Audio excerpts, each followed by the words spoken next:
देवादिदेव भगवान महादेव शिव और जगत जननी मां जगदम्बा के चरणों में नमन करते हुए मैं यति नरसिंहानंद सरस्वती आज कुछ बातें आप सबसे करना चाहता हूं। कुछ ऐसी जरूरी बातें हैं जो करना बहुत जरूरी है। देखिए, हुआ क्या है, मैं जब कॉलेज में पढ़ता था, स्कूल में पढ़ता था, तो मैं मेरठ शहर में रहता था। उस समय मेरठ शहर में मुसलमानों की आबादी उस समय भी बहुत थी। मेरठ हमेशा से मुस्लिम बाहुल्य क्षेत्र था, सांप्रदायिक क्षेत्र था। वहां बड़े झगड़े वगैरह हिंदू मुस्लिम होते रहा करते थे। लेकिन उस समय यदि कोई मुसलमान किसी हिंदू की बेटी को छेड़ता था, हिंदू की लड़की को छेड़ता था, तो लड़ने के लिए सारे हिंदू एक साथ खड़े होते थे। मुझे कई बार का ध्यान है जब मुस्लिम लड़कों ने हिंदुओं की लड़कियों को छेड़ा। पटाना तो शादी करना, लव जिहाद करना, ये तो बहुत बात, ये तो अब शुरू हुआ है। उस समय तो यदि मुसलमान छेड़ते भी थे हिंदुओं की बेटियों को,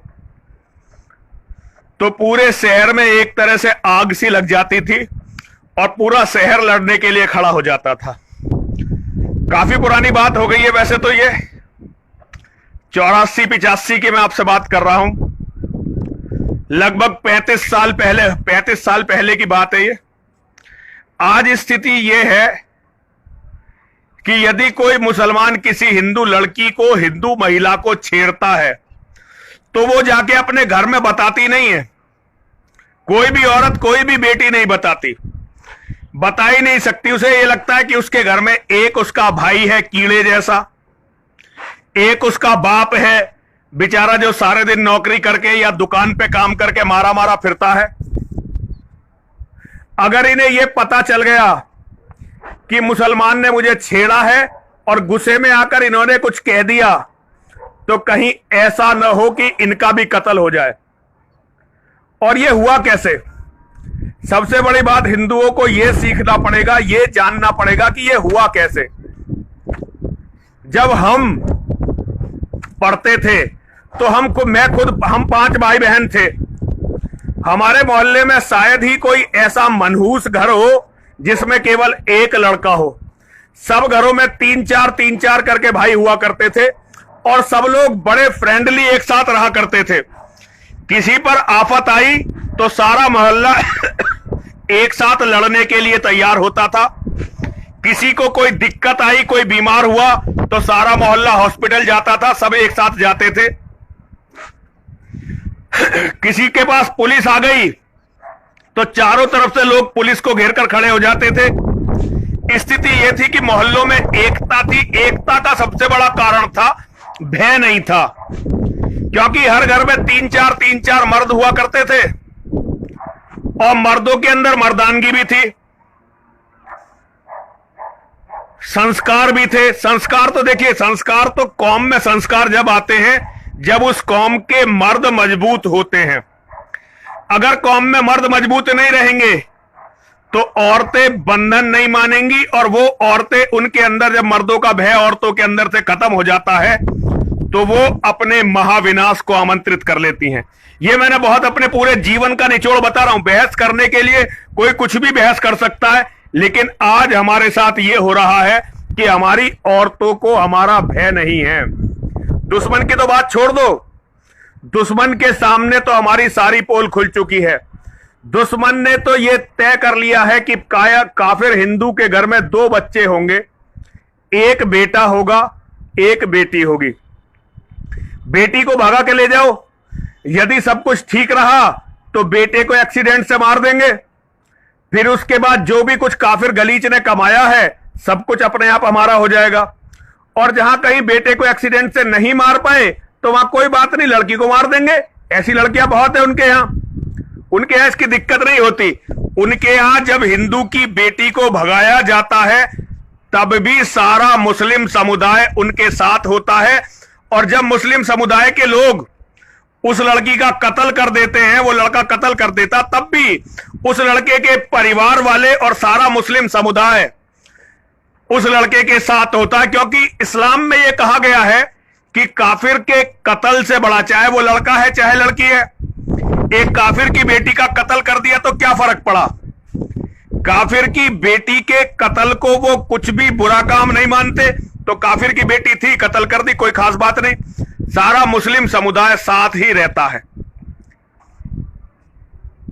आज हिंदुओं में जब भी आप देखेंगे तो हिंदुओं के जितने भी धर्माचार्य हैं, सबसे पहले तो हिंदुओं के सबसे बड़े संगठन आप आरएसएस को ले लीजिए। आरएसएस हिंदुओं का सबसे बड़ा संगठन है और आरएसएस की स्थापना हिंदुओं को बचाने के लिए की गई थी। आरएसएस की जो स्थापना है वो इसलिए की गई थी ताकि हिंदुओं को बचाया जाए मुसलमान जिहादियों से। लेकिन आज स्थिति यह है कि आरएसएस में जितने भी मुस्लिम उन्होंने भर्ती करे, मुस्लिम उन्हें इसलिए भर्ती करने पड़े क्योंकि आरएसएस को राज चाहिए था, सत्ता चाहिए थी।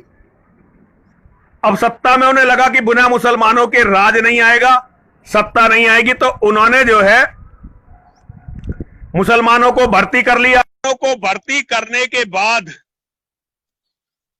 उन्होंने उन मुसलमानों को लव जिहाद सिखाया, या उन्होंने अपना एक मानदंड बना लिया कि आरएसएस ने केवल उस मुसलमान को प्रमोट किया जिसने लव जिहाद किया। सबसे पहले सिकंदर बख्त जो दिल्ली का नेता था, उसने एक ब्राह्मण की बेटी भगाई थी।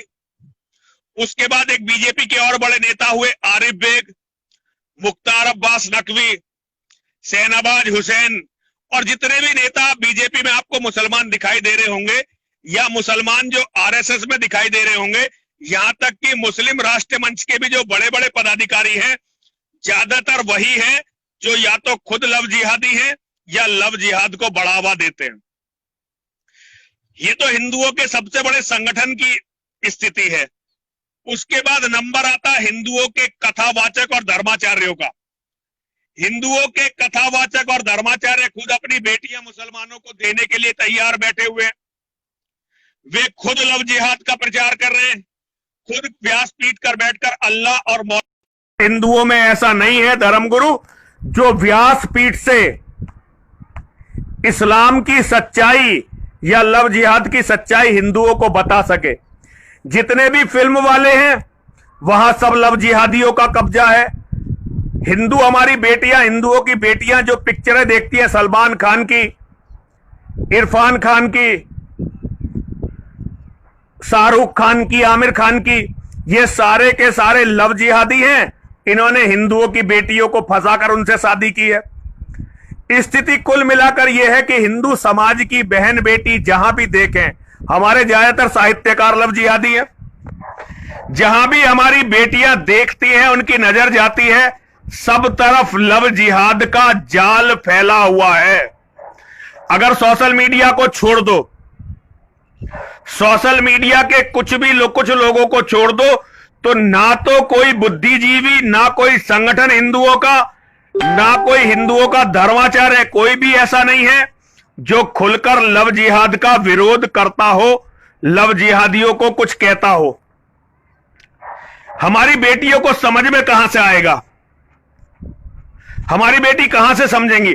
और ये आज जो अपने आप को राम का, कृष्ण का, परशुराम का वंशज कहते हैं, उन लोगों को यह सोचना चाहिए कि आज उनकी बेटी सुअरों के लिए केवल खेलने का सामान हो गई है, खेलने की चीज हो गई है।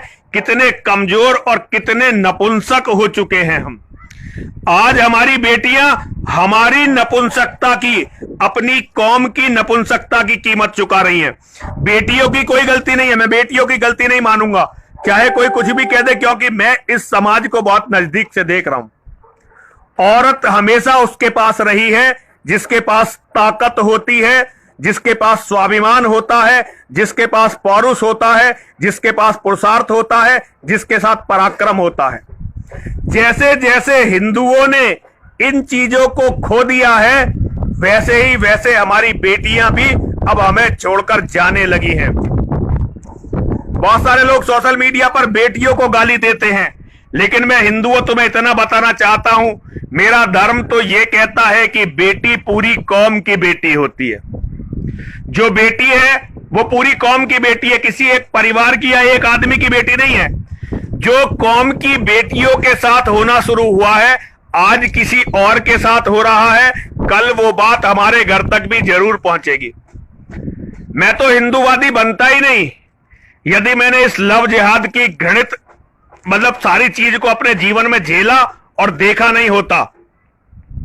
मैं तो एक लड़की के कारण ही, जिससे मेरा कोई रिश्ता नहीं था, लेकिन जब मैंने लव जिहाद की सच्चाई को देखा तब उसके बाद मैं जो है लव जिहाद से और उस लव जिहाद के बाद इस्लाम से लड़ने के लिए खड़ा हुआ, क्योंकि लव जिहाद कोई अलग नहीं है, ये तो इस्लाम का एक अंग है। जो सारे मुसलमान करते हैं वही लव जिहाद है।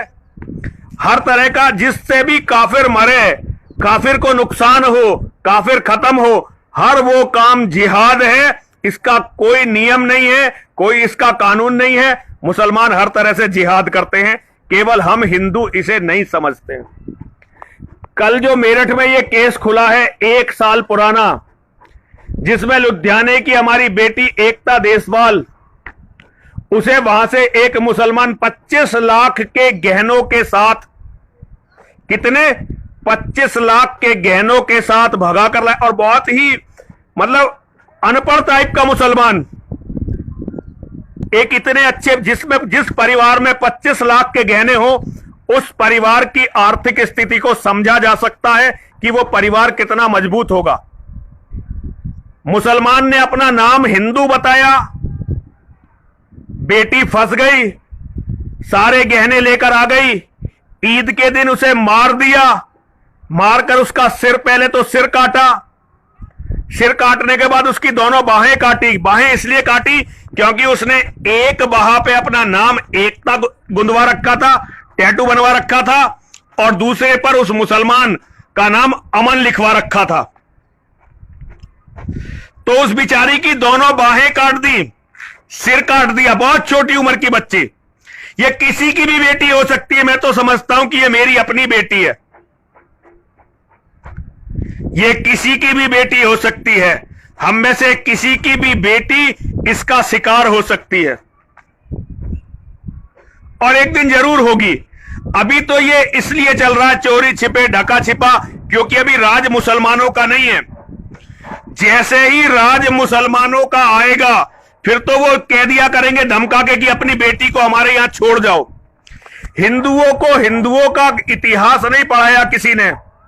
अगर हिंदू अपने इतिहास को पढ़ता तो हिंदू को पता चलता कि जब यहां मुसलमानों का राज था तो यहां के ज्यादातर सारे राजा, रजवाड़े, जागीरदार और जमींदार खुद अपनी बेटियों को मुसलमानों को देते थे हरम में रखने के लिए, और वहां कोई उनकी रानी नहीं बनती थी, वो रखेल बन के रहती थी।